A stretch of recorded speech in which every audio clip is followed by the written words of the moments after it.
Assalamualaikum warahmatullahi wabarakatuh. Terima kasih atas kesempatannya. Kami dari kelompok 6 akan mempresentasikan hasil diskusi kami yang berjudul Mencapai Keunggulan Operasional dan Keintiman Pelanggan, Aplikasi Perusahaan. Next. Sebelum kami mempresentasikan hasil diskusi kami, alangkah baiknya kami memperkenalkan diri. Perkenalkan, saya Elisa Ihrama Intan Permata dengan NIM 2020-310046 dan rekan saya. Saya Emrehan Wahyu dengan NIM 2020-310165 dan rekan saya. Saya Maulina Nurul Aziza dengan NIM 2020-310284 dan rekan saya.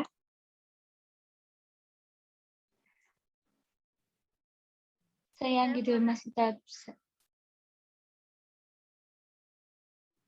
Ya, terima kasih atas kesempatannya. Saya Farah Adelia dengan NIM belakang 315 dan rekan saya. Saya Anggidul Masita Sari Putri dengan NIM 2020-310400. Baik, next. Terima kasih atas kesempatannya. Saya Elisa. Bagaimana sistem perusahaan membantu bisnis mencapai operasional keunggulan? Next.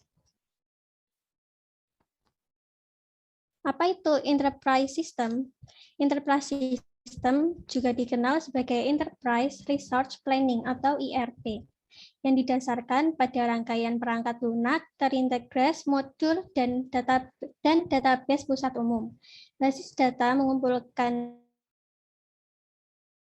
data dari banyak divisi dan departemen yang berbeda dalam sebuah perusahaan, dan dari sejumlah besar kunci proses bisnis di bidang manufaktur dan produksi, keuangan dan akuntansi, penjualan dan pemasaran, dan sumber daya manusia.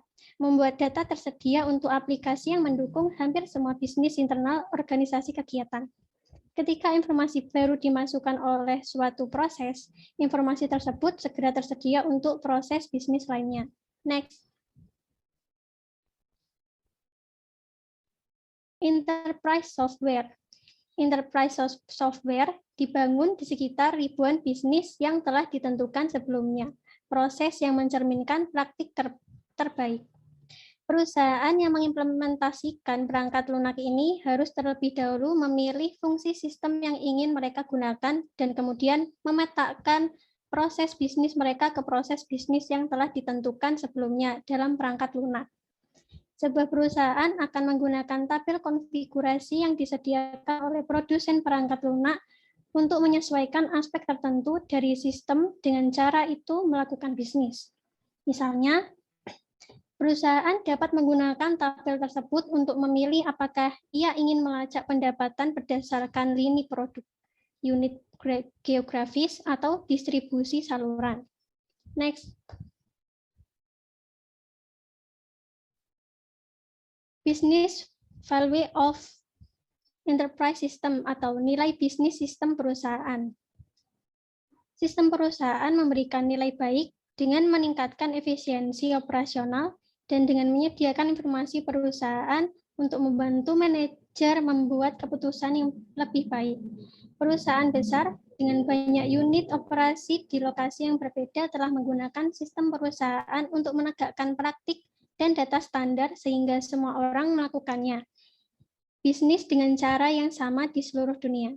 Selanjutnya akan dilanjutkan oleh rekan saya. Terima kasih.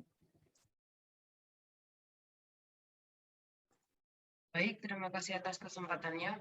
Saya akan melanjutkan presentasi dari rekan saya. Selanjutnya ada bagaimana supply chain management sistem koordinasi perencanaan, produksi, dan logistik dengan pemasok. Next. The supply chain adalah jaringan organisasi dan proses bisnis untuk pengadaan bahan baku, mengubah bahan-bahan ini menjadi bahan antara dan produk jadi, dan mendistribusikan produk jadi ke pelanggan. Ini menghubungkan pemasok, pabrik, pusat distribusi, gerai retail, dan pelanggan untuk memasok barang dan jasa dari sumber melalui konsumsi. Bahan, informasi, dan pembayaran mengalir melalui rantai pasokan di kedua arah. Barang mulai sebagai bahan mentah dan saat mereka bergerak melalui rantai pasokan diubah menjadi produk antara, dan akhirnya menjadi produk jadi. Produk jadi dikirim ke pusat distribusi dan dari sana ke pengukir dan ke pelanggan. Barang yang dikembalikan mengalir dalam arah sebaliknya dari pembeli kembali ke penjual. Next. Sistem informasi dan supply chain management. Inefisiensi dalam supply chain seperti kekurangan suku cadang, pabrik yang kurang dimanfaatkan kapasitasnya, persediaan barang jadi yang berlebihan, atau biaya transportasi yang tinggi. Biasanya disebabkan oleh informasi yang tidak akurat atau tidak tepat waktu. Misalnya, produsen mungkin menyimpan terlalu banyak suku cadang dalam persediaan, karena mereka tidak tahu persis kapan mereka akan menerima pengiriman berikutnya dari pemasok mereka. Pemasok mungkin memesan terlalu sedikit bahan mentah karena mereka tidak memiliki info yang tepat tentang tuntutan. Inefisiensi rantai pasokan ini membuang sebanyak 25% dari biaya operasional perusahaan. Next.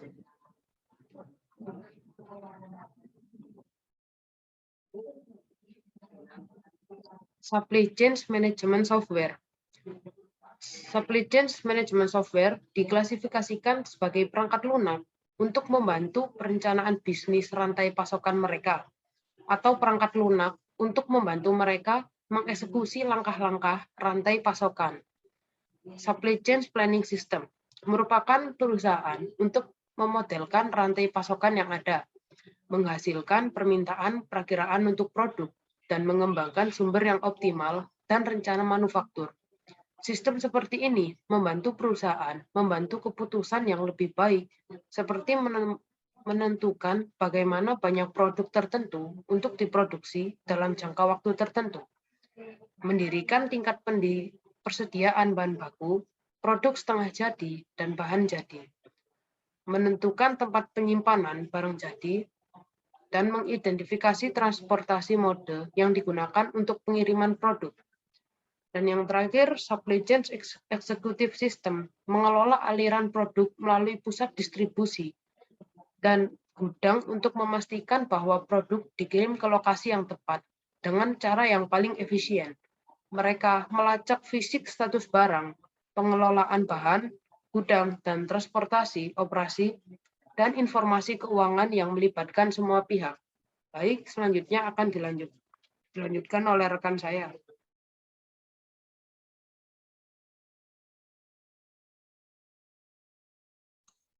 Terima kasih atas kesempatannya. Saya akan melanjutkan presentasi dari rekan saya. Rantai pasokan global internet ada dua, yaitu yang pertama, masalah rantai pasokan global. Rantai pasokan global biasanya menjangkau jarak geografis dan perbedaan waktu yang lebih besar daripada rantai pasokan domestik, dan memiliki peserta dari sejumlah negara. Yang kedua, rantai pasokan yang didorong dari manufaktur push to pull dan respon pelanggan yang efisien. Sistem manajemen rantai pasokan sebelumnya didorong oleh model berbasis push atau dikenal sebagai build to stock. Ada dua model dalam rantai pasokan berbasis permintaan, yaitu model berbasis push dan model berbasis pull. Next. Nilai bisnis sistem manajemen rantai pasokan. Sistem manajemen rantai pasokan memungkinkan perusahaan untuk merampingkan proses rantai pasokan internal dan eksternal. Menerapkan sistem manajemen rantai pasokan yang terintegrasi dan berjejaring, perusahaan mencocokkan pasokan dengan permintaan, mengurangi tingkat persediaan, meningkatkan layanan pengiriman, mempercepat waktu produk ke pasar, dan menggunakan aset secara lebih efektif. Next. Bagaimana hubungan pelanggan sistem manajemen membantu perusahaan mencapai keintiman pelanggan? Sistem CRM mengintegrasikan dan mengotomatisasi proses yang dihadapi pelanggan dalam penjualan, pemasaran, dan layanan pelanggan. Perusahaan dapat menggunakan pengetahuan ini ketika mereka berinteraksi dengan pelanggan untuk memberi mereka layanan yang lebih baik atau untuk menjual produk dan layanan baru. Sistem ini juga mengidentifikasi pelanggan atau peluang yang menguntungkan atau tidak menguntungkan. Paket perangkat lunak manajemen hubungan pelanggan utama memberikan kemampuan untuk CRM operasional dan CRM analitik. Mereka saling menyertakan modul untuk mengelola hubungan dengan mitra penjual dan untuk manajemen hubungan karyawan. Next. Apa itu manajemen hubungan pelanggan? Manajemen hubungan pelanggan atau yang lebih dikenal dengan CRM, Consumer Relationship Management, merupakan strategi perusahaan untuk meningkatkan pendapatan dan keuntungan, mengurangi pengeluaran, dan meningkatkan kesetiaan pelanggan. Prinsip yang digunakan hanya satu, yaitu perusahaan harus mementingkan kebutuhan pelanggan. Dengan mementingkan kebutuhan pelanggan, perusahaan dapat memberikan pengalaman pelanggan yang lebih baik. Kali ini dapat meningkatkan kesetiaan pelanggan kepada perusahaan. Selanjutnya akan dilanjutkan oleh rekan saya. Ya, bisa di next. Ya, selanjutnya perangkat lunak manajemen hubungan pelanggan. Perangkat CRM itu berkisar dari alat khusus yang melakukan fungsi terbatas seperti mempersonalisasi situs web untuk pelanggan tertentu hingga aplikasi perusahaan berskala besar yang menangkap banyak sekali interaksi dengan pelanggan, menganalisisnya dengan alat pelaporan canggih, dan menautkan ke aplikasi perusahaan besar lainnya, seperti manajemen rantai pasokan dan sistem perusahaan. Paket CRM yang lebih komprehensif berisi modul untuk manajemen hubungan mitra atau PRM dan manajemen hubungan karyawan atau ERM. PRM menggunakan banyak data, alat, dan juga sistem yang sama dengan manajemen hubungan pelanggan untuk meningkatkan kolaborasi antara perusahaan dan mitra penjualnya. Ini memberi perusahaan dan mitra penjualnya kemampuan untuk memperdagangkan informasi dan mendistribusikan prospek dan data tentang pelanggan, mengintegrasikan pembuatan prospek, harga, promosi, juga konfigurasi pesanan dan juga ketersediaan. Next. Perangkat lunak CRM itu berurusan dengan masalah karyawan yang terkait erat dengan CRM, seperti menetapkan tujuan, manajemen kinerja karyawan, kompensasi berbasis kinerja, dan pelatihan karyawan. Vendor perangkat lunak aplikasi CRM utama termasuk Oracle, SAP, Salesforce.com, dan Microsoft Dynamics CRM. Di sini ada 3 Salesforce Automation. CRM itu membantu staf penjualan meningkatkan produktivitas dengan memfokuskan upaya penjualan pada pelanggan yang paling menguntungkan, yaitu dengan kandidat yang baik untuk penjualan dan layanan. Perangkat lunak CRM ini memungkinkan penjual, pemasar, dan juga departemen pengirim untuk berbagi informasi pelanggan dan prospek dengan mudah. Perangkat lunak CRM ini memiliki kemampuan untuk meramalkan penjualan, manajemen wilayah, dan juga penjualan tim. Lalu yang kedua ada customer service. Sistem CRM menyediakan informasi dan alat untuk meningkatkan efisiensi pusat panggilan, meja bantuan, dan staf dukungan pelanggan. Mereka memiliki kemampuan untuk menetapkan dan mengelola permintaan layanan pelanggan. Sistem CRM juga dapat mencakup kemampuan layanan mandiri berbasis web. Situs web perusahaan dapat diatur untuk memberikan informasi dukungan yang dipersonalisasikan kepada pelanggan yang bertanya, serta opsi untuk menghubungi staf layanan pelanggan melalui telepon untuk bantuan tambahan. Lalu yang ketiga, ada marketing. Di sistem CRM mendukung kampanye pemasaran langsung dengan menyediakan kemampuan untuk menangkap prospek dan data pelanggan, untuk menyediakan informasi produk dan layanan untuk prospek yang memenuhi syarat untuk pemasar yang ditargetkan, dan untuk menjadwalkan dan melacak surat atau email pemasar langsung. Modul pemasaran juga mencakup alat untuk menganalisis data pemasar dan pelanggan, mengidentifikasi pelanggan yang menguntungkan dan tidak diuntungkan, merancang produk dan juga layanan khusus. Lalu ada istilah cross-selling. Cross-selling ini pemasar produk pelengkap kepada pelanggan. Alat CRM juga membantu perusahaan mengelola dan menjalankan kampanye pemasaran di semua tahap, mulai dari perencanaan hingga menentukan tingkat keberhasilan untuk setiap kampanyenya. Bisa next. Selanjutnya, CRM operasional dan analitis. CRM operasional mencakup aplikasi yang dihadapi pelanggan seperti alat untuk otomatisasi tenaga penjualan, pusat panggilan, dan dukungan layanan pelanggan, dan otomatisasi pemasaran. Analytical CRM mencakup aplikasi yang menganalisis data pelanggan yang dihasilkan oleh aplikasi CRM operasional untuk memberikan informasi guna meningkatkan kinerja bisnis. Peran penting lainnya dari CRM analitik adalah nilai seumur hidup pelanggan bagi perusahaan. Nilai seumur hidup pelanggan atau customer lifetime value didasarkan pada hubungan antara pendapatan yang tertentu, biaya yang dikeluarkan, dan juga melayani pelanggan tersebut, dan umur yang diharapkan dari hubungan antara pelanggan dan perusahaan. Next. Nilai bisnis hubungan pelanggan sistem manajemen. Informasi dari sistem CRM meningkatkan pendapatan penjualan dengan mengidentifikasi pelanggan dan juga segmen yang paling menguntungkan untuk pemasaran terfokus dan penjualan silang. Pergantian pelanggan berkurang karena penjualan, layanan, dan juga pemasaran merespon kebutuhan pelanggan dengan lebih baik. Tingkat Kern mengukur jumlah pelanggan yang berhenti menggunakan atau membeli produk atau layanan dari suatu perusahaan. Ini adalah indikator penting dari pertumbuhan atau penurunan basis pelanggan perusahaan. Next akan dijelaskan oleh rekan saya. Baik, terima kasih atas kesempatannya. Selanjutnya, apa tantangan aplikasi enterprise dan bagaimana aplikasi enterprise memanfaatkan teknologi baru? Tantangan yang akan dihadapi ketika baru menggunakan aplikasi CRM, yaitu yang pertama penolakan dari sebagian tim. Sebagian dari tim sales maupun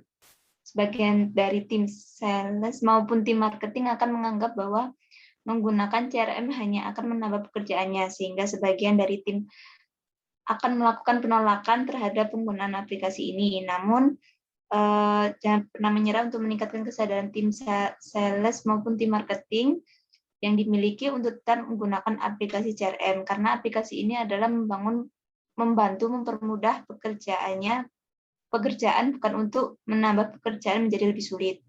Lalu yang kedua, import data pelanggan. Untuk data-data pelanggan lama yang belum dimasukkan pada sistem CRM harus melakukan import data pada aplikasi CRM. Aktivitas ini tentu membutuhkan waktu yang variatif. Untuk perusahaan yang belum memiliki jumlah pelanggan yang banyak, tentu prosesnya akan lebih cepat. Sedangkan untuk perusahaan yang sudah memiliki pelanggan dengan jumlah besar, harus menemukan cara terbaik untuk memasukkan data pada CRM, baik dengan spreadsheet maupun dengan metode lainnya sesuai dengan fitur aplikasi CRM. Lalu yang ketiga, integrasi. CRM merupakan aplikasi yang dapat terintegrasi dengan berbagai layanan seperti email marketing, media sosial, telepon, SMS, dan lain sebagainya. Untuk perusahaan yang baru menggunakan aplikasi CRM, kemungkinan akan bingung harus memulainya dari mana. Lalu yang keempat, memilih fitur yang sesuai dengan perusahaan. Masing-masing CRM memiliki fitur yang berbeda-beda. Saat baru memilih CRM, tentu akan ada fitur-fitur tambahan yang bisa saja tidak sesuai dengan kebutuhan. Untuk itu, saran dari penyedia jika masih belum memahami aplikasi yang Anda gunakan tersebut. 5. Alasan-alasan lain. Ketika baru mengimplementasikan aplikasi CRM untuk bisnis, akan ada banyak alasan yang keluar dan menjadi tantangan perusahaan untuk menjelaskan semuanya pada tim. Dari kelima tantangan yang sudah disebutkan tadi, merupakan tantangan sementara. Ketika tim sudah terbiasa dengan aplikasi CRM, maka mereka akan lebih senang dalam bekerja karena mereka merasa terbantu dengan kehadiran CRM. Selanjutnya, tantangan perusahaan dalam menggunakan CRM. Yang pertama, kurangnya strategi. Salah satu tantangan yang dihadapi bisnis saat menerapkan perangkat lunak CRM adalah karena mereka tidak pernah memiliki strategi penjualan yang bagus, sulit untuk mengotomatisasi apa yang tidak ada. Yang kedua, gagal mencocokkan sistem dengan strategi, dengan asumsi bahwa sudah ada strategi yang berjalan, Kesulitan lebih lanjut bisa terjadi ketika perusahaan mencoba membentuk CRM dan strategi penjualan agar sesuai dengan solusi CRM. CRM perlu disesuaikan agar sesuai dengan strategi penjualan keseluruhannya, pengelolaan wilayah rencana, tujuan, dan sasaran. Perangkat lunak ini perlu disesuaikan dengan prosesnya, bukan sebaliknya. Lalu yang ketiga, kurangnya penerimaan dari SDM. Tantangan ini bisa terjadi karena naluri dasar manusia untuk menolak perubahan. Perubahan berarti harus memulai berpikir dan belajar banyak hal baru. Meskipun dalam jangka panjang, pemanfaatan sistem yang tepat akan memperlancar proses penjualan. Perubahan menggunakan CRM pada awalnya dapat dirasakan sebagai pekerjaan yang lebih banyak pelatihan, dan lebih banyak sakit kepala. 4. Manajemen tidak berjalan. Selanjutnya, jika mereka tidak merasa bahwa informasi yang mereka masukkan ke sistem sangat tidak berharga, mungkin mereka tidak akan melakukannya. Jika mereka tidak melihat bahwa manajemen benar-benar menggunakan atau memperlihatkan data tersebut, mereka cenderung tidak melakukannya. Untuk mendapatkan sesuatu yang bergerak ke arah yang benar dengan disiplin yang dibutuhkan untuk usaha yang berkelanjutan, manajemen harus selalu berada di atas segala hal sejak awal dan tetap terlibat dalam proses tersebut. Lalu yang terakhir, kurangnya sumber daya, gagal merencanakan eksekusi dan dukungan jangka panjang. Tantangan perusahaan, terutama usaha kecil dan menengah, menghadapi penerapan dan pelaksanaan CRM adalah mereka sering kekurangan sumber daya dan keahlian IT untuk melibatkan tim inti CRM yang akan mengambil alih sistem dan memastikan digunakan untuk kapasitas tertinggi. Masalah terbesar yang dihadapi kebanyakan perusahaan saat menerapkan sistem CRM adalah mereka tidak memiliki sumber daya khusus untuk memastikan semua pihak dilatih dan